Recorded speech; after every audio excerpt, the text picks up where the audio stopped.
গাড়ির কাগজপত্র না থাকায় শাস্তি হিসেবে নতুন জামাইকে ট্রাফিকের দায়িত্ব দিল শিক্ষার্থীরা। সামাজিক যোগাযোগ মাধ্যমে মুহূর্তেই ভাইরাল ভিডিও।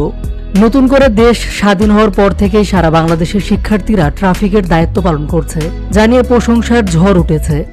ট্রাফিকের দায়িত্ব পালন করতে গিয়ে হাস্যকর অনেক কাণ্ড ঘটছে, ঠিক তেমনই এবার চরম হাস্যকর কাণ্ড ঘটালেন শিক্ষার্থীরা। ঘটনাটি ঘটেছে রাজধানী ঢাকায়। বিকালের দিকে বিয়ে করার উদ্দেশ্যে গাড়িতে করে বরযাত্রী হয়ে যাচ্ছিলেন বর। তখন ট্রাফিকের দায়িত্বে ছিলেন শিক্ষার্থীরা। এমন সময় গাড়ির কাগজপত্র ঠিক ছিল না বরযাত্রীদের, তাই তো শিক্ষার্থীরা গাড়ি থেকে সেই বরকে নামিয়ে 30 মিনিট ট্রাফিকের কাজ করান। হাস্যকর হলেও এমন ঘটনা ঘটেছে আজকে, যে দৃশ্য সামাজিক যোগাযোগ মাধ্যমে রীতিমতো ভাইরাল হয়েছে। ভাইরাল ভিডিওটিতে দেখা যাচ্ছে নতুন জামাই মুখে বাঁশি, হাতে একটা পাইপ নিয়ে রাস্তার মাঝখানে দাঁড়িয়ে ট্রাফিকের দায়িত্ব পালন করছেন। প্রিয় ভিউয়ার্স, বিষয়টি নিয়ে আপনাদের মতামতটি জানিয়ে দিবেন।